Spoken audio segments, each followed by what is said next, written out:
I made 4,000 something something. I forget the exact numbers. Here's calendar P&L. Total P&L on this account. I have 5 accounts that I'm publicly sharing right now. This is like the calendar P&L, whatever. Boom. All right, and I'll put, you know, the trade up when it was in Trade Seeker, the trade execution, and yeah. All right, so let's get to it real quick. Why was this long so A plus, man? This, I literally was not going to trade today, and then I saw this and I was like, wow. So obviously I did not trade New York AM session. What ended up happening was we just dumped throughout the day, swept these relative equal lows that we left while we tapped into a 4-hour rejection wick right here, which is what this black line is. This 4-hour rejection wick, tapped into it and totally candle flipped to the opposite side, right? To the opposite end of the range, right? Candle flipped, and then we ended up coming all the way back down. And yeah, market opened and we ended up flushing all the way back down. Now this is what it looked like on Motive Wave, okay? And this is why I was so interested in this trade.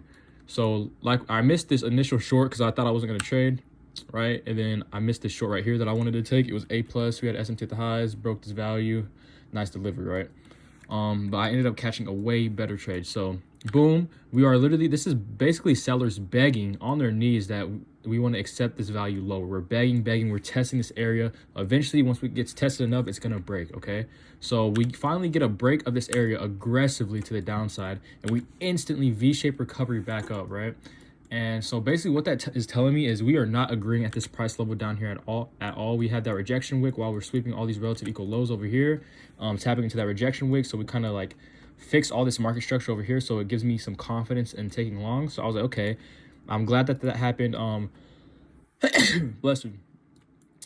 Oh my God. I'm glad that that happened, right? Before market close. Market ended up opening. We did not accept, we accepted into this value, right? Just because we reject it initially does not mean that we have not accepted further into it, okay?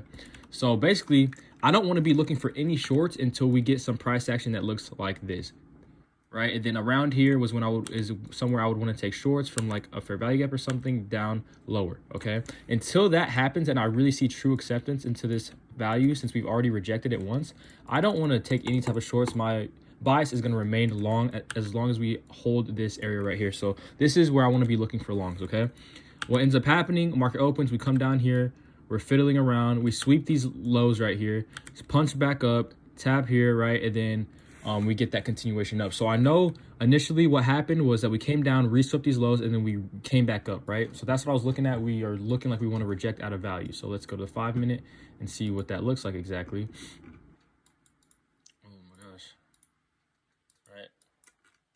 So on the 5 minute right here, this is what this looks like. Now, why was this such a good trade to take? I'll break this down for y'all real quick.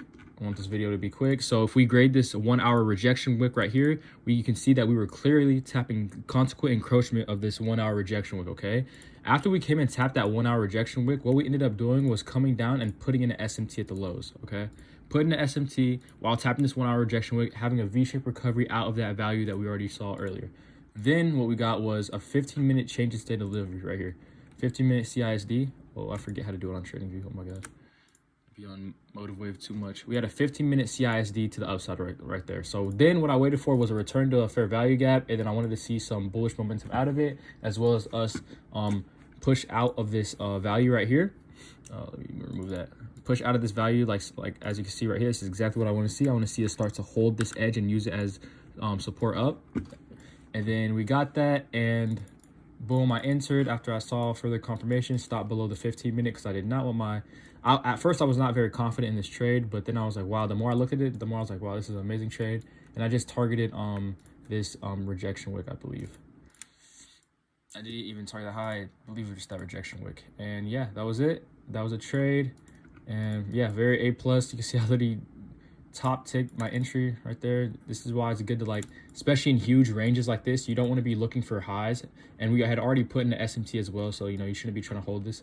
And as far as my break even, when I decided to go break even, I went break even once we mitigated this 5-minute order block right here, bearish order block, right?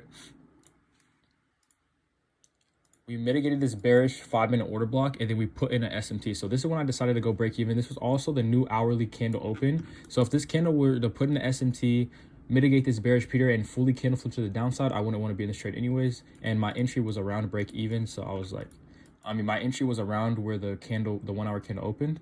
So that's when I went break even. And yeah, held to that rejection wick to the tick, and then I got out right there. And that was a trade. Hope y'all enjoyed it, man. Pretty nice A+ setup, bro. And yeah, that's it.